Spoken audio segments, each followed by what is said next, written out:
各位听众，大家好，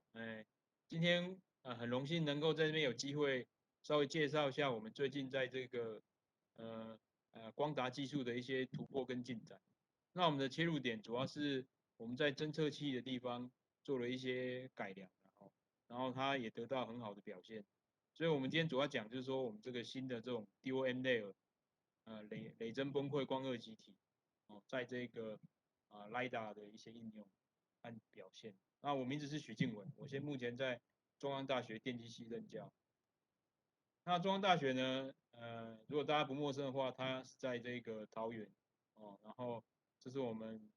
还算蛮美丽的校园照片这样。然后一开始我先感谢一下合作伙伴我们的这个量测都是在中央大学电机系进行，然后我们的元件制作还有系统架设、光达系统架设是在这个微光电实验室。然后我也要感谢我们的合作伙伴，像这个李一山教授、昆亚丽，然后还有我的学生哦，还有一些像这个硕士学生啊王同学，还有这个印度的博士班学生。那我们也感谢一下 Source Photonic 公司呢，在我们元件制作上的一些协助。那一开始简单的介绍一下今天要讲的事情一开始就是说动机跟目的嘛，最重要就是动机，为什么要做这种新的 LiDAR 的接收器？那当然我会给一些证明，它真的比较好，就量测结果。那也会做一个简单的结论。那一开始我们先来看一下最重要的动机。好了，那其实 LiDAR 呢，现在是目前一个非常红的 topic，然后它主要有两种主流的技术，一种叫做这个 time of flight，就是说它是利用这个发射一个脉冲，然后量这个反射脉冲，来借由这个时间差，还有反射光的强度来建立出物体的这个深度影像，利用时间差知道深度。然后它的这个成本比较低，但是它对这个背景的这个干扰比较弱，就是它比较容易受到背景干扰。在这种系统中，我们通常是比较喜欢用单光子侦测器 SPA 那另外一种呢，比较 advanced 的技术呢，叫做 FNCW。那这个技术也是从雷达演进过来的。然后它利用这个同条的这个呃解调技术呢，它可以就是把那个背景的非同条光给 reject 掉，所以说它系统的 SN 会比较好，它的灵敏度也比较高所以你可以看到呢，这其实原理跟杜普勒雷达很像。我们发射一个纠频的这个CW 的讯号，导到物体之后呢，跟原来讯号 beating，所以你可以得到一个都普勒的频率的漂移量。那借由这个频率的位置呢，还有这个强度呢，频率强度呢，我们也可以建立出3D 影像但是在这个系统中呢，我们通常不会用 SPA，我们通常是用一个能够高输出、高饱和电流的这个 photodiode 所以说其实我们这个突破点就是说，我们开发了一种新颖的接收器，它在这个它是一种 avalanche photodiode 在线性区的时候呢，它可以用在 FNC 的 LiDAR 在这个 Geiger mode 的时候，它可以用在这个 SPA 那重点就是说，用在这两个地方的这个元件的指标特性呢都非常好，所以这也是这个发明的这种进步性。所以我们在左边这种 FNCW，我们需要高饱和电流的高响应度的侦测器；在右边呢，我们需要这种单光子侦测器，它需要一个短的这种 after pulsing，就是说它不会产生一些乱七八糟的脉冲然后呢，它的反应时间也很短，这样你才能够用在这个高重复速率的这个光达系统。那所以说，我们就希望能够一个 APD 能够有高饱和电流，也能够有好的单光子的这个侦测效率。那我们一般现在 TOP LiDAR 呢，其实比较主流是开发在这个900附近在900呢，其实离人眼的这个可辨识的这个波长没有很远所以如果我们今天要用这个在 free space 用这个 LiDAR 的话呢，你用这个波长，因为你怕打伤你眼睛，所以你 power 不能开很大。但如果你把这个波长推到很远的红外光，比如说1550那我们其实可以用比较大的 power，因为眼睛就完全看不到所以你可以用比较大的 power 去改善系统的表现。哦，所以说可见光或者是 near infrared 其实不太适合。那最好就是说能够把它推得越远越好，红外光波长。那1550好处就是它 eye safety 比较高，其实它有个重点就是说它的这个光纤通讯都在这个波长，所以它的元件都很成熟。那如果今天一般我们刚才说过，你用 Top LiDAR 最常用的是这个 SPA 单光子侦测器 Single Photon Average Flow Diode。那通常是用，如果是900 nm 的波长，通常是用细晶 Silicon base。那国内其实也有一些公司已经 startup 的 company 已经有 deliver 这种产品。但是如果今天你的波长要到这个1310或1550的话呢，其实 Silicon 的 band gap 太宽了，没办法吸收这么长的红外光。那你通常是用 InGaAs 的系统，InGaAs 或 indium phosphide 系统，但是呢它跟 Silicon 比起来，它的这个特性就比较差，因为它的游离系数的差异呢比较小，电子电动游离系数差比较小，而且它主要就是说跟 Silicon 比起来，它的低费比较多哦，然后它的这个游离特性呢，就我刚才讲，它游离特性差一点哦，像这个是 indium phosphide，这是 indium phosphide，它的这个虚线跟实线的差异都比较小，可以看到 Silicon 实线跟虚线差异这个 gap 比较大，这 gap 越大，代表它累增特性越好。哦，所以说 indium phosphide、indium phosphide 的材料系统，它比 silicon 材料quality 稍微差一点，所以比较 suffer 比较严重的 after piercing 后脉冲表现。所以呢，你要克服这个问题，你要把这个 M layer 哦，就累增层做薄，但是你的这个 dark count 又会上升，所以我们就提出这种新结构。所以我们的侦测器，你可以把它想象说，哎，我们如果操作在 FNC 的 LiDAR，那要很强的光嘛，哦，所以说它像大象一样，它可以量很强的光。哦，那如果你今天是操作在 Top LiDAR，哦，它就像蚂蚁一样，哦，它量了非常微弱的光子数量，哦，所以同时这个元件操作在不同的区域，Linear Mode 跟 Geiger Mode，它可以 behave like 大象或是蚂蚁，去看这个大象般的强光，或是蚂蚁般的弱光。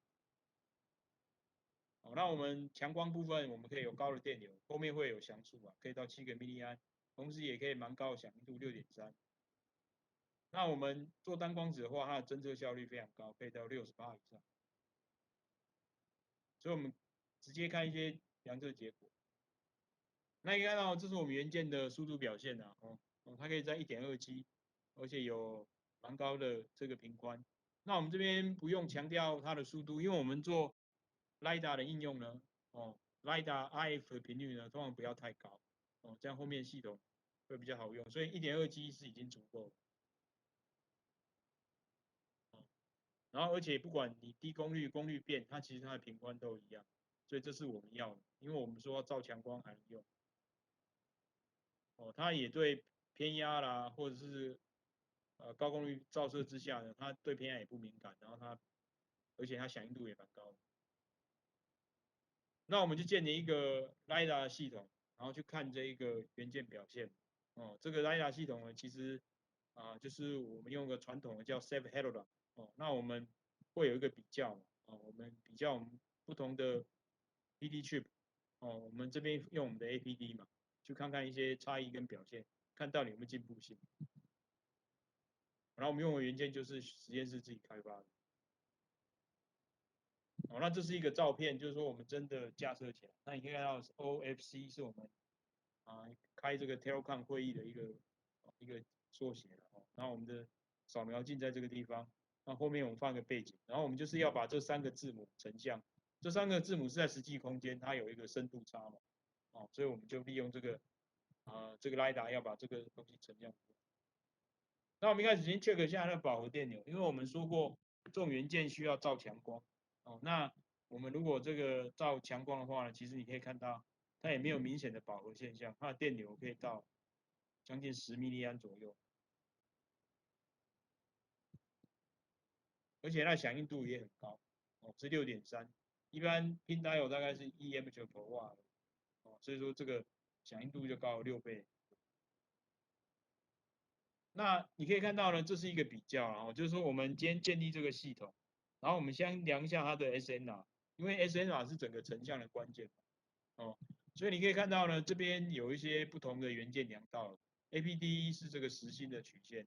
然后呢，这个 photo receiver 呢，哦，跟这个 photo diode 呢，就是空心的曲线。那你可以看到呢，我们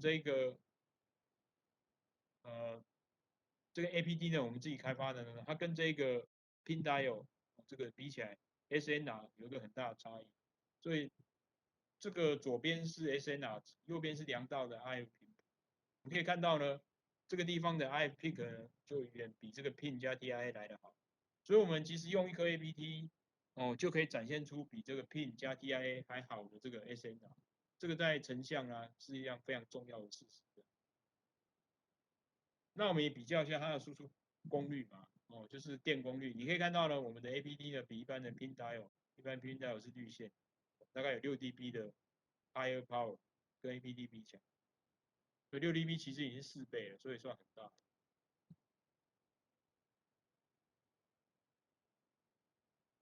哦，那你可以看到呢，我们整个比较起来，我们的 APD 跟 pin，黑色线是 pin，红色线是